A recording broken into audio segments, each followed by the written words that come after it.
10 erros que estão sabotando todo e qualquer resultado com a utilização de peptídeos. Eu sei, você comprou os seus peptídeos porque você está sendo altamente bombardeado por diversos vídeos aqui no YouTube, postagens, reels do Instagram, falando sobre o assunto que está em alta, que está no hype, peptídeos. E eu sei disso porque eu sou justamente esse cara que produz esse tipo de conteúdo. Então, vamos lá. Você possivelmente adquiriu um certo nível de conhecimento, você fez a aquisição de todos os seus peptídeos porque você achou que eles funcionariam para o seu caso, para resolver o seu problema, para te deixar mais saudável, no shape, qualquer que seja o seu objetivo. E aí, por um tempo, os seus peptídeos, eles parecem não estar fazendo mais resultado, eles parecem não entregar aquele resultado que você esperava, todo empolgado lá no início do protocolo, quando você comprou esses peptídeos. Ou eles funcionaram por um tempo e de repente eles pararam de funcionar. Ou pior, tem cenário pior. Eles começaram a bagunçar o seu sono, eles aniquilaram toda a sua produção de energia e você está nesse exato momento se perguntando se você jogou todo o seu dinheiro no lixo. Deixa eu tentar adivinhar se isso aconteceu com você. Você me confirma aqui nos comentários, beleza? Você adquiriu um certo conhecimento através de vários vídeos, meus possivelmente, postagens no Instagram, falando sobre peptídeo, o assunto do momento. Você tentou seguir alguma informação, né, que você catou aqui e ali, você compilou tudo aquilo e visualizou um protocolo que seria ideal para você. Você ajustou a dose por conta própria e mesmo assim você não está observando os resultados acontecerem, né, com o seu físico, com a sua saúde, com qualquer que seja o objetivo que você vislumbrou lá no início quando você começou a flertar com esses peptídeos. E o que eu mais vejo na minha prática, no meu trabalho, com a galera que eu acompanho, com a galera que chega até mim buscando por orientação, buscando por uma consultoria nesse assunto, peptídeos, por algum protocolo, o problema quase nunca está com o composto em si. O problema não é o peptídeo, o problema quase sempre é o que essa pessoa está fazendo por trás dessa utilização desses compostos, entende? Depois de acompanhar centenas de casos com exatamente as mesmas frustrações, aquela velha e boa argumentação de que o peptídeo ele não funcionou, que o peptídeo ele de repente parou de funcionar, que essa pessoa ela não responde àquele composto, porque a biologia dela ela foi feita por um outro Deus. Depois de ver todos esses padrões repetindo dia após dia, relato após relato, eu posso te garantir uma coisa com total convicção. Existem 10 erros que provavelmente estão sabotando todo e qualquer resultado com a utilização desses compostos, desses peptídeos. Então esse vídeo é justamente para isso. O que eu vou fazer? Eu vou dividir todos esses erros, tá? Esses 10 erros, em 3 fases. Primeiro, os erros que você comete antes de começar o seu protocolo. Segunda fase, a gente vai para os erros que você comete quando você está no protocolo utilizando esses peptídeos. E por último, né, na fase 3 desses 10 erros, os erros que você comete quando algo começa a sair do controle, quando algo começa a dar errado. E é exatamente nessa última categoria, nessa última fase de erros que as pessoas começam a estragar tudo, a jogar tudo aquilo que elas poderiam ter construído no lixo. Então, partindo direto para o ponto central, vamos detalhar todos esses 10 erros, sendo bem direto para você não me xingar nos comentários, porque o Breno faz vídeo longo pra caramba. Fase 1, vamos começar falando sobre os erros que você acaba cometendo antes mesmo de iniciar o seu protocolo com qualquer tipo de peptídeo. Geralmente são os erros invisíveis, tá? Os erros de configuração, os erros de ajuste de protocolo e que provavelmente, altamente, eles vão condenar todo o seu protocolo desde o primeiro dia que você injetou tal composto no seu corpo, beleza? E provavelmente ninguém te explicou isso até hoje.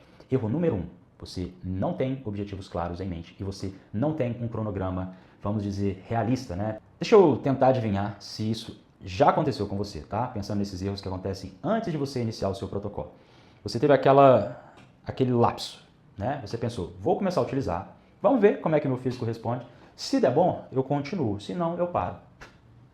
Bicho, isso não é protocolo. Percebe que você está simplesmente chupando o dedo e levantando para ver qual que é a direção que o vento está soprando, tá? Você está dando tiro no escuro e possivelmente, né, tem grande chance do seu protocolo ele não funcionar e você vai terminar falando mal de peptídeos. Peptídeos diferentes, eles fazem coisas diferentes em tempos diferentes. Por exemplo, BPC 157 pensando em lesão. Tem gente que percebe melhoras em pouquíssimas semanas, tá? Quando é dias, começa a suspeitar que deve ter algum anti-inflamatório, algum corticoide no seu composto. Mas em semanas, eu já notei essa melhora, ok? Então, você precisa ter expectativas realistas para qualquer tipo de peptídeo que você decida utilizar. Pensando em qualquer análogo de GLP-1, né? Pensando em controle de apetite, muita gente costuma observar esses efeitos, né? Já nos primeiros dias, já na primeira semana, né? Claro que dependendo da dose. CJC 1295, pensando em recuperação, em composição corporal, né?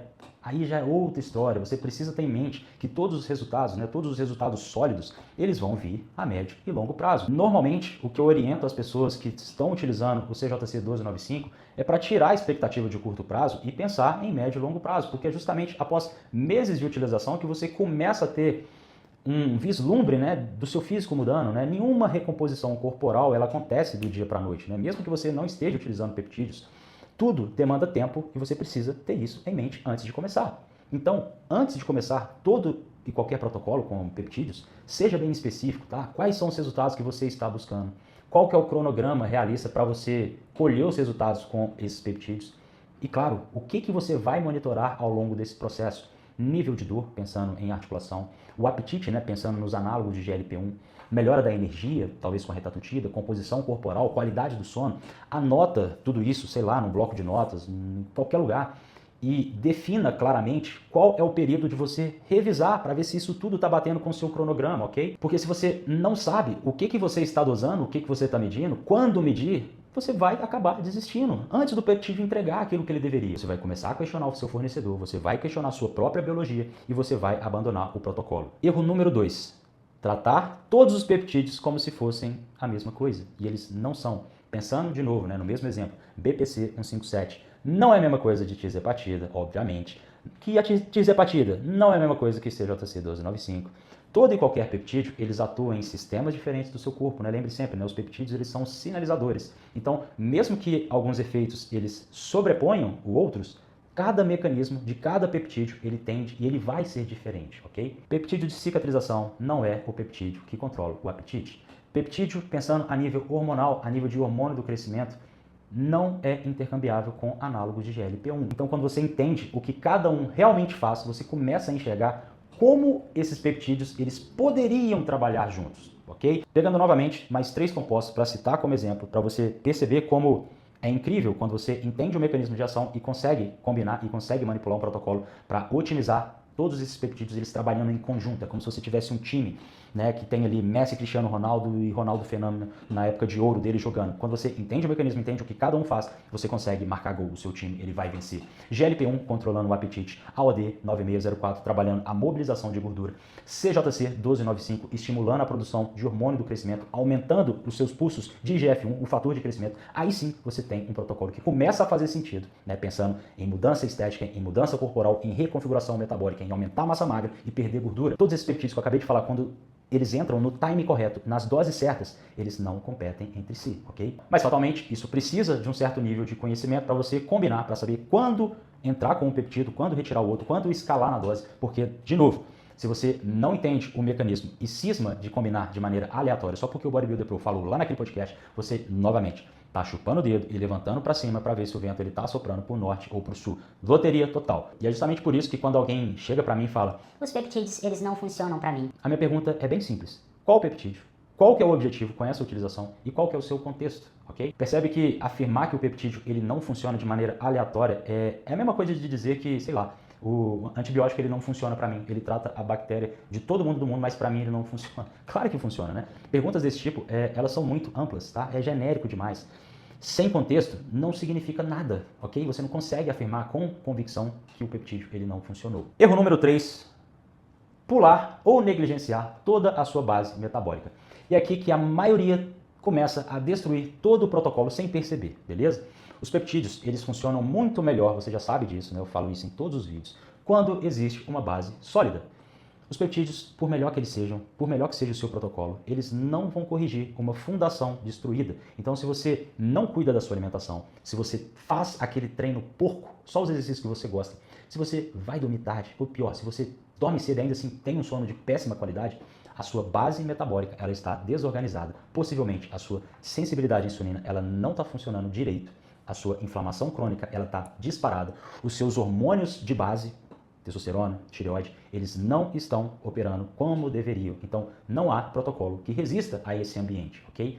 Então, perceba que você precisa, antes de pensar em protocolos, em doses, em combinação, otimizar todo esse cenário, todo esse background, ajustar sua dieta, ajustar o seu sono, a qualidade do seu sono.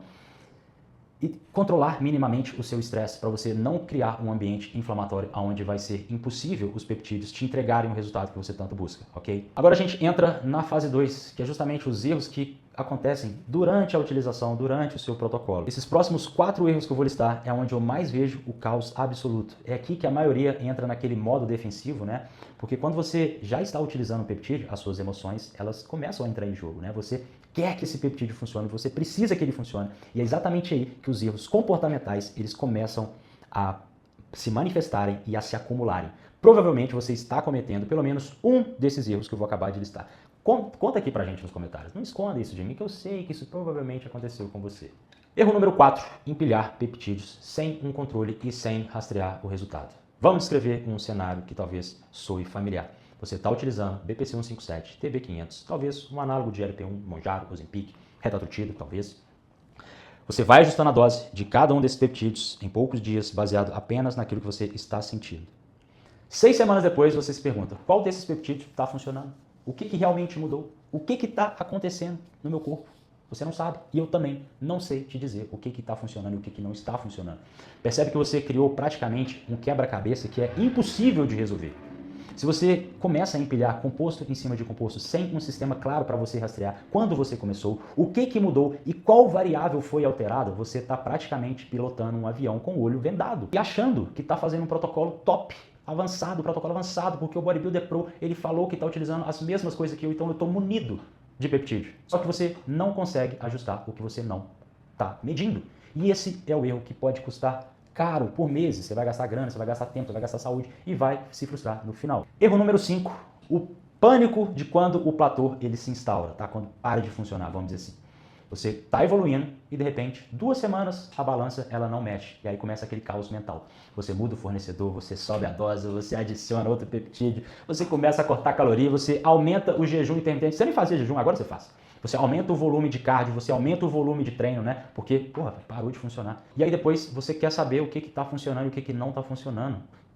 Quando você muda todas essas variáveis de uma vez, você perde completamente a sua capacidade de interpretar toda a resposta, todo o biofeedback que o seu corpo te dá. Quando acontece, né, quando o platô ele se instaura, nem sempre você precisa ligar o red flag, você precisa ligar o modo alerta, tá? Às vezes, é simplesmente a sua adaptação fisiológica, que é algo transitório, que vai mudar, né? O seu corpo ele nunca está ali numa constante, né? Existem altos, existem baixos, né? A sua fisiologia ela não muda porque você está utilizando um peptídeo. É assim com perda de peso, né? Pensando apenas em dieta, em déficit calórico, né? Vão ter dias que o peso ele não vai se mexer, vão ter dias que o peso ele vai despencar, então nunca é linear esse gráfico, ele tem sempre altos e baixos, então tenha sempre em mente que nem sempre quando o platô ele se instaura, quer dizer que parou de funcionar. Pode ser simplesmente uma adaptação fisiológica que vai passar com o tempo. Só para vocês terem conhecimento, quando eu ajusto o protocolo, eu penso que eu estou num jogo de cartas, tá? Eu tenho 5 cartas na mão e eu não uso as 5 cartas de uma vez. Eu uso uma e eu observo o que vai acontecer, depois eu utilizo outra para entender qual resposta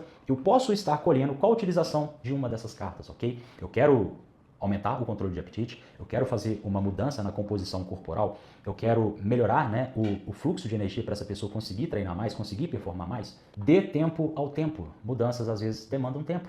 Monitore e nunca tome decisões drásticas movidas apenas pela sua emoção, pela sua ansiedade, ok?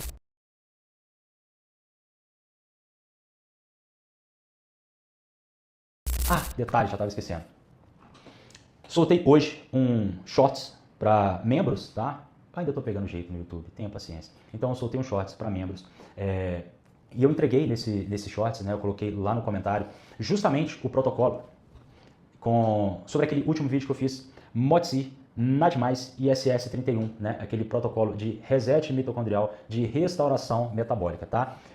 Doses, o time correto, quando um entra, quando o outro ele mantém a dose. Então tá tudo lá para membro. Se você ainda não é membro, se inscreve, é baratinho, sei lá quanto que é, R$10 por mês, porque aqui não dá para eu entregar tudo e você, obviamente, me entende, né? Então, lá para membros, aí eu posso sim colocar esse PDF. Quem é membro já sabe, eu gero o PDF bonitinho, organizado, tem toda a parte de embasamento do porquê das coisas, não é simplesmente te entregar o protocolo. Tá tudo bem explicado. Quem é membro sabe, deixa aqui no comentário falando se você recebeu, né, e já teve acesso ali ao protocolo de restauração metabólica. MOTS-I, dosagens e time de protocolo, nada demais para toda aquela sustentação, né, a gasolina da sua mitocôndria, e o SS31 que vai ali fazer o reparo como se fosse o mecânico das mitocôndrias. Então é isso, seja membro do canal, deixe seu like, se inscreve e compartilha para esse canal explodir. Tamo junto, fui!